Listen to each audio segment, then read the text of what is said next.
Help me reach 3,000 subscribers. Hit like and leave a comment. I really do read them all. She held up the phone at the kitchen counter like she was showing me test results. I want this, she said. A tiny gold necklace with a price that looked like a car payment. It's delicate, minimalist, timeless, beautiful, I told her. And not happening. She didn't blink. Why? Because the mortgage is due Monday, the car needs brakes, and I'm not financing a trinket that costs more than our fridge. Other men buy their wives nice things. Other men might also have the cash. I don't. She tilted the screen. You can put it on a payment plan. I'm not putting jewelry on layaway so it can own me for 6 months. Her mouth curled the way it does when she wants to make me feel small without saying anything. So you're saying no. I'm saying we have priorities. She turned away like the conversation had bored her. Fine. Noted. If I'd known where that fine was headed, I would have sat down, finished my coffee, and filled a notebook with dates. Instead, I grabbed my lunch and went to work thinking we were just dealing with a bad mood. I run maintenance at a distribution warehouse on the south side of town. It's not glamorous, but I keep a dozen forklifts and a conveyor spine alive, and paychecks show up because I show up. That morning, I climbed down off a lift and texted her a photo of a mangled belt I'd pulled in a line, paid for with not buying necklaces. She left it on read. I put the phone back in my pocket and got on with it. When I came home that night, she'd moved through the house like a ghost. No hello. No, how was your day? Plate on the table, face down on the couch with a show humming. I set my boots by the door, washed my hands, and ate in quiet. You mad? I asked finally. Or auditioning for a statue? She didn't look at me. I'm over it. Over what? The way you make me feel like a child when I ask for basic things. A necklace that costs a week's pay is a basic thing? I stay home. I keep this place going. I deserve something that makes me feel like more than a houseplant. You want more? Start with respect for the budget. Then we can talk sparkle. She changed the channel. Cold. No discussion. Just the lesson. I was supposed to be embarrassed for not bending. Here's how this is going to go, I said, and her eyes finally flicked over. Groceries, utilities, mortgage, those are funded first. Starting tomorrow, I'm channeling our spending through one card for household only. I'll take responsibility for paying the rest. No more guessing. So you're restricting me. I'm putting rails on the staircase so we don't break our necks. She laughed once through her nose and turned back to the screen. Do what you want. Already doing it. That was the end of the first round. I cleaned the dishes, put a load of laundry in, and laid out my work clothes. The house felt colder than the fridge. In the morning, I stopped by the bank on the way to work, set up a separate checking account for bills, and moved the bulk of our money there. It wasn't secrecy. It was order. I left enough in the joint for weekly groceries and gas, and texted her the numbers. She answered an hour later. Okay, I'll manage. There was a smiley face attached to it that didn't feel friendly. At lunch, my supervisor Jay took one look at my face and gave me a half grin. Marriage math. Luxury algebra, I said. We're subtracting shiny things from the equation. Get the variables under control, he said, tapping the table with his fork. Or they solve you. That night, she didn't bring up the necklace. She brought up my overtime. They still need weekends? She asked like she was asking about the weather. Some. Why? Because if you worked Saturdays for a month, we could get ahead. Then the conversation changes. That's not how it works. Getting ahead is not a ticket to throw it all at a charm. So it's always no with you. It's always adults with bills. She looked right through me. You make everything so small. Small is keeping the lights on. Big is pretending we're 10 years richer than we are. She folded her arms and faced the window. Silence again. I took the trash out and let the cold night air do the talking for a while. 2 days later, she came by my job with a paper bag. Lunch, she said, stepping into the shop where we keep the parts. Nora, the bookkeeper, gave me a quick look, surprised to see my wife there. I wiped my hands and followed her outside. Turkey and Swiss, she said, handing me the bag like a peace offering. I was sharp the other night. I get it. Bills first. I nodded. Appreciate that. She tucked a hair behind her ear. I also saw a smaller necklace. Way cheaper. How cheap? She named a number. Less than before, still dumb. Not this month, I said. Thanks for lunch. Her smile thinned. You know, Kelsey said something funny. That usually means expensive.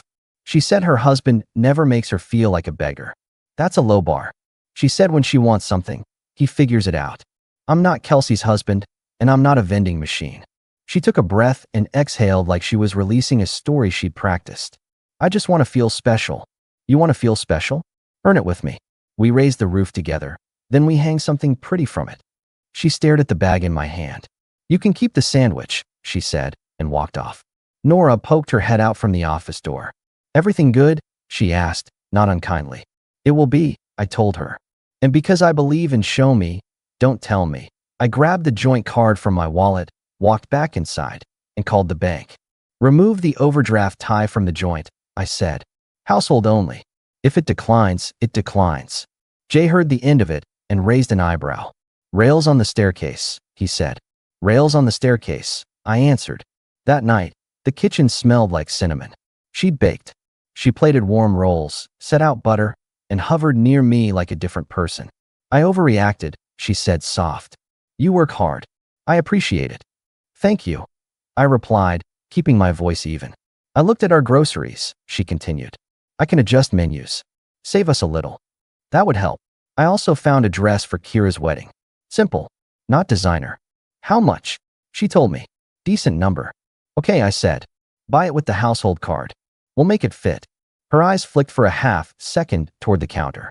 The card's not working for online. It works in person. To keep spend from growing legs. Right.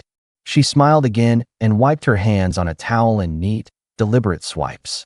I'll swing by the store tomorrow. It looked like movement. It felt like a truce. I let the warmth in, but I didn't build a fire around it. After dinner, I paid bills, set my alarm, and at midnight pulled out a yellow pad. If she stayed on this new path, good. If she didn't, I wrote down the steps I'd take. 1 month of clear behavior. Clocks run both ways. By the weekend, she'd turn the temperature back down. I woke up Saturday to her on the phone with Kelsey, whispering the way people whisper when they want you to hear. I mean, he could pick up an extra side job if he cared. It's not like he's 60. I stepped into the doorway with my coffee. She didn't look up. All right, see you, she finished and put the phone face down. You could say that to my face, I said, keeping the mug steady.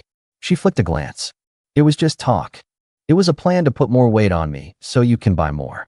She scoffed. Your ego is loud. My math is louder. Enough, she said, standing. I'm getting the dress today. Don't make it a fight. Use the household card. If it clears, fine. If it doesn't, then it wasn't in the budget. She slid past me with a shoulder that said I was in her way by existing. When she came back, she tossed a bag onto the chair like a trophy. Got it. Good. She was quiet through dinner. Too quiet. At 9, when I went to the office for my laptop, the desk drawer sat open. The emergency debit card, the one we kept for actual, genuine emergencies, was gone. I stood there for maybe 3 seconds. Then I closed the drawer, took the keys off the hook, and walked to the truck. I drove to the ATM and checked the small emergency fund. A fresh charge was pending from a boutique name I recognized from her photo earlier in the week. The charge amount wasn't the dress. It was from the jewelry part of town. On the way home, my thinking cleared like fog burned off by noon's sun. I stopped arguing with myself about intentions. I stopped writing speeches in my head. I started planning logistics. At the kitchen table, I wrote a note. Emergency card is for emergencies. Jewelry is not an emergency. I set the card on the table with the note and went to the back room. I pulled 2 totes from the closet and filled them with what I would need if an exit became necessary. Work clothes, personal documents, the box with my grandfather's watch. I loaded them into the truck under a tarp. No theater, just steps. In the morning, I made pancakes. She floated in wearing the dress from yesterday, showing it off with a spin. Isn't it perfect? It was on sale. I set a plate in front of her and nodded at the note. You were in the emergency fund. She glanced at the card, shrugged, and cut into a pancake. They were running a limited time price. That's not an emergency. It was a window. I acted. On money we agreed not to touch. She chewed, swallowed, and sipped coffee. I'll replace it when you pick up more hours. I'm not your sponsor. You're my husband. Provide. I am. That requires you not drilling holes in the boat. She put the fork down. You love your metaphors. I love our roof not leaking. She stared at me for a long beat. Fine, she said finally. Take it out of my grocery budget. We'll eat rice for a week. Happy? No, because you didn't ask. You made a move that says your want outranks our plan. The plan is you telling me no. The plan is us acting like adults. She stood, took her plate to the sink, and turned on the faucet hard. Water thundered. I'm not living like a nun.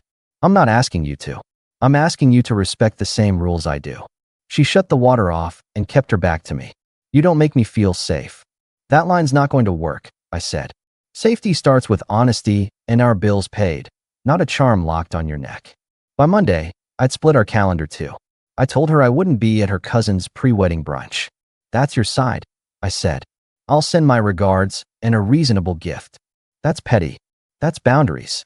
At work, I called our insurance and made sure beneficiaries and contacts reflected reality, not wishful promises.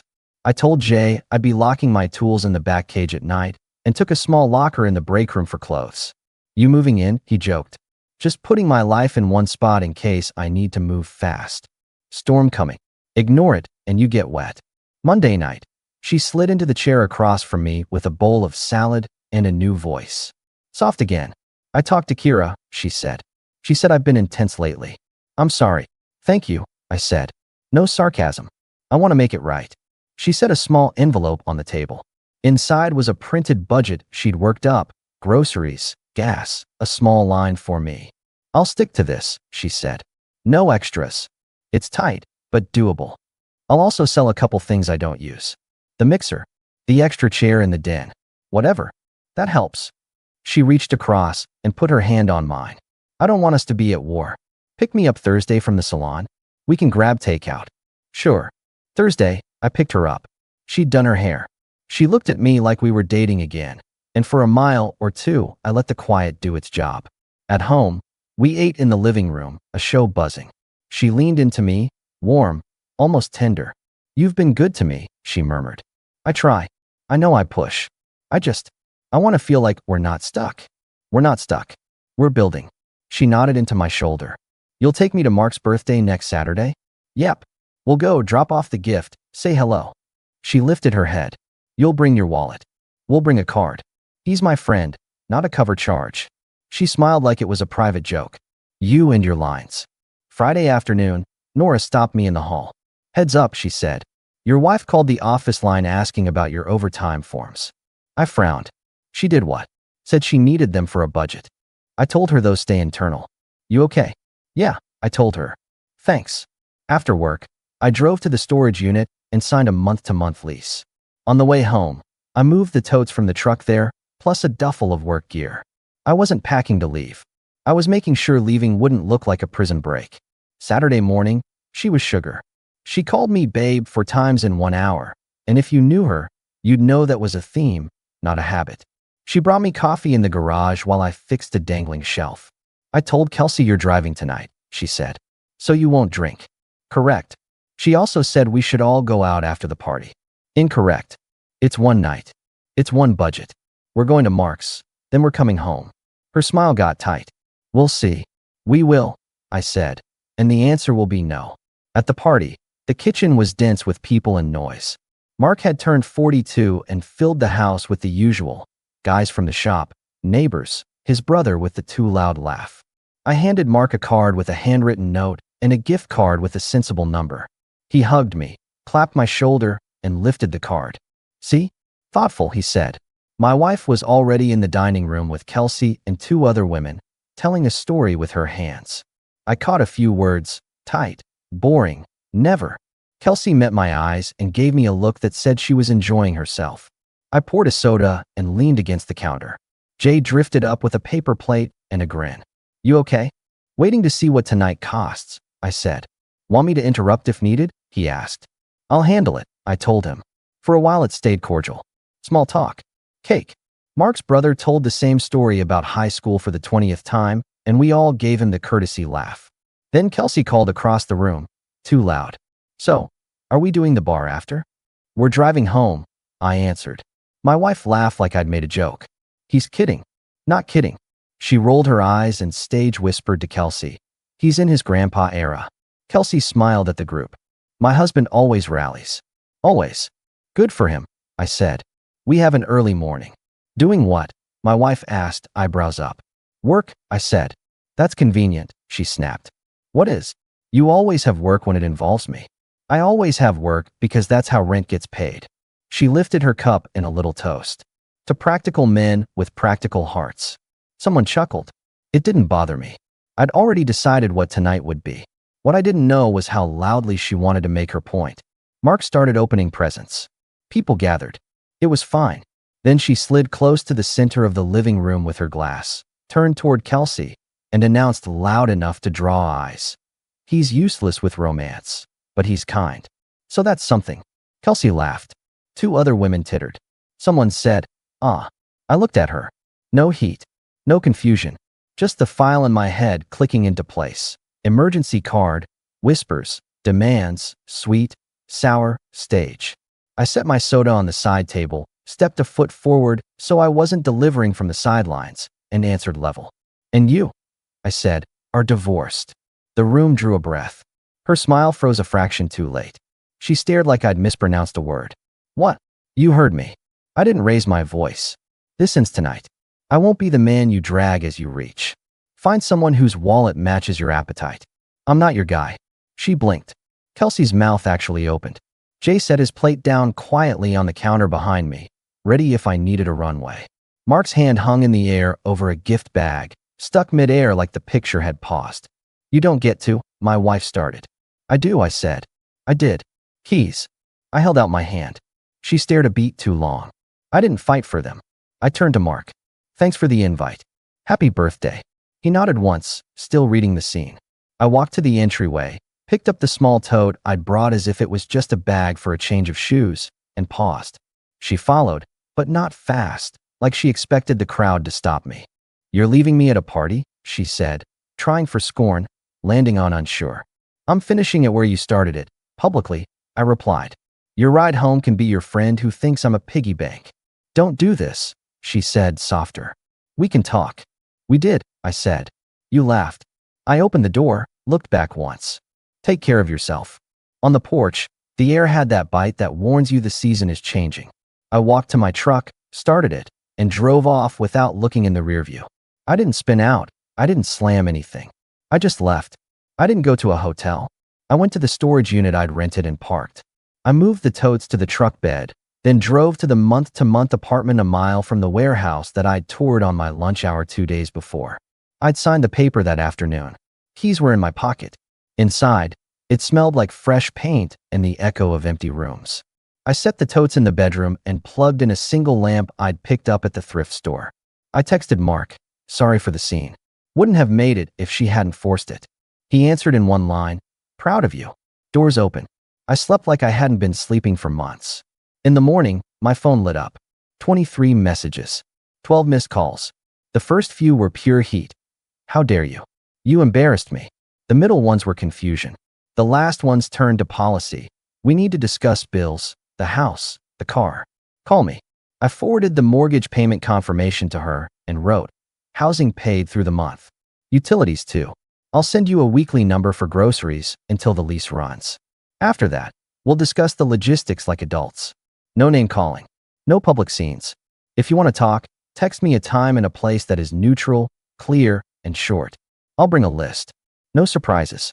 She answered with 4 dots, and then, "You're serious?" "Yes." "You're really ending our marriage because I wanted to feel special?" "I'm ending it because you made sure I felt small, and you liked it." There was a long pause. Then, "I can change. I believe you can choose different tactics. I don't believe you want a different goal." No response. An hour later, a single line. "I'll come by at 3 to get my things that are at your new place." "No." "Excuse me? This isn't a revolving door. Make me a list. I'll bring the items to the porch at the house at 4. If you're there, we exchange and leave it. If not, I set it down. You can't control me. I'm controlling my space." At 4, I pulled up to the house. Kelsey's car was out front. Of course.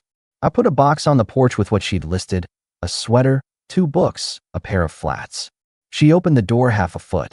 "You're making a mistake," she said. "I already made a mistake," I answered. "It was giving you a stage. You're being cruel." "I'm being clear." Kelsey peeked over her shoulder. "You're really doing this?" she asked me like I was breaking some code. "Yes." "You're going to regret it," she said. "I regret wasting time." My wife swallowed, chin up like I was the student and she was the principal. "We could fix this if you just." Respect is not a coupon, I cut in. You don't hand it over only at checkout. Kelsey exhaled big. Wow, she said, and went back inside like it was all very exhausting. My wife looked at the box on the porch like it was a verdict. Call me when you're ready to talk logistics, I said. Not feelings. Not blame. Logistics. She didn't answer. I drove off. Over the next 2 weeks, the shape of my life changed. The apartment stayed spare. A bed, a table, a coffee maker. I went to work, came home, and fixed small things. Hung a shower curtain, set up a rack for coats. Nora dropped by one evening with a set of plates and a don't ask expression. We ate takeout, and she shook her head. You looked 10 pounds lighter the day after. I felt like I'd been holding my breath for a year, I said. Turns out air's cheap. She laughed. If you ever need a spreadsheet for anything, you know where I sit. Noted. Word gets around. Mrs. Patel from 2 doors down at the old house called me. She told the neighborhood you abandoned her, she said. Not so much judging as giving me a weather report. I left, I confirmed. I didn't abandon the bills. People will say what they say, she murmured. But we all have eyes. Take care. Thank you. My wife messaged twice asking to meet and talk like grown-ups. I repeated my conditions and sent a list of agenda items. Car title, house timeline, joint storage, mail. Each time, she tried to drag it into he said, / she said. Each time, I pressed it back to facts. It wasn't pretty, it wasn't loud. It was adult. One afternoon, Jay invited me to the bike shop after work. You need wheels beyond that old truck, he said, walking me past a row of used bikes. Something that's yours for the long road. I'll get there, I said, and then I ran a hand along a plain black frame. Maybe sooner than I thought. On Saturday, I took the truck upstate for a couple hours on back roads and cleared my head. When I came back, there was a text from a number I didn't recognize. Dana, friend of Mark's. He says you're the guy who can hang a door straight. I need one hung. Payment in cash or dinner. I smiled. I took the job. We ate dinner after and talked like people. No promises. Just conversation. She asked one question I liked. What's the one thing you won't negotiate anymore? Respect, I said. Everything else is a spreadsheet. A month later, my apartment didn't echo anymore. There was a couch I'd built from plans I found online, a rug, a shelf with 5 clean shirts I actually liked. On Sundays, I cooked a big pot of something and it lasted the week. On Mondays, I jogged before work around the small park behind the building, passing the same older guy who saluted me like we were in a club. On Fridays, I grabbed a burger with Jay or met Mark to toss darts. Sometimes Dana joined us, sometimes not. Good either way. I got a call from a mutual friend who'd once loved my wife's parties. She moved into a smaller place, he said. She's asking around about temp work. I didn't want to gossip. Just figured you'd want to know. Hope she finds what she needs, I said. People are saying you were cold. I was calm. He hesitated. It came off strong. At the party. It was supposed to, I said. It ended something that had gone on too long. He was quiet a beat. It looked like justice, he said finally. Not going to lie. I stood at my apartment window after he hung up, watching the light on the trees. The old version of me would have felt a tug, nostalgia, fear, some mix that makes you second guess. The man I am now checks the list. Bills paid on time, body not clenched, mind not spinning, no one standing on my neck telling me I'm boring while holding out a hand. A week after that, she texted me one last time. It wasn't an apology and it wasn't a demand. It was an inventory request. I left a sweater in your truck, she wrote. Black. Can you drop it at Kelsey's? It was in the back seat. I folded it, put it in a paper bag, and left it on Kelsey's porch with a note. No hard feelings. Please respect the boundary going forward. She didn't reply. My phone stayed quiet in the best way. The house we'd shared went on the market and off again when a buyer lowballed. I didn't panic. I didn't press. I handled my side. She handled hers. Eventually, it sold for a fair number. We both signed papers at separate times. I took my share and put it into a down payment on a small ranch across town. 2 bedrooms, a garage that smelled like possibilities, a tree out front that throws shade on the driveway in the afternoon. I bought a secondhand toolbox that made me grin like a teenager and a used sedan that starts every time without a prayer. People ask if I miss her. I don't miss being measured against a wish list. I don't miss performances. I don't miss the awkward hush after a joke with my name in it. I miss the idea that a home is a team, but here's the thing. A team is built. It's not demanded. Dana came by last weekend with a bag of groceries, and it don't argue. We painted the spare room a soft color and didn't talk about what it would be. She leaned in the doorway at the end. It looks good, she said. It looks like a room, I replied. She smiled. A real one. We ate on the porch steps. The neighborhood kids rode by on bikes. 2 dogs argued about nothing. Somebody across the street power washed a driveway. Life happened at normal volume. No whispers. No stage. Sometimes I think about Mark's living room and the way the air went thin when I said it. People say moments change your life. They do. But the sentence I said wasn't the real change. It was the months before where I started acting like my own advocate. It was the night the emergency card sat on the table and my tote went into the truck. It was the coffee in my garage when I told her no and meant it. She called me useless but kind and laughed like it was safe. I told her the truth she didn't expect to hear. And you're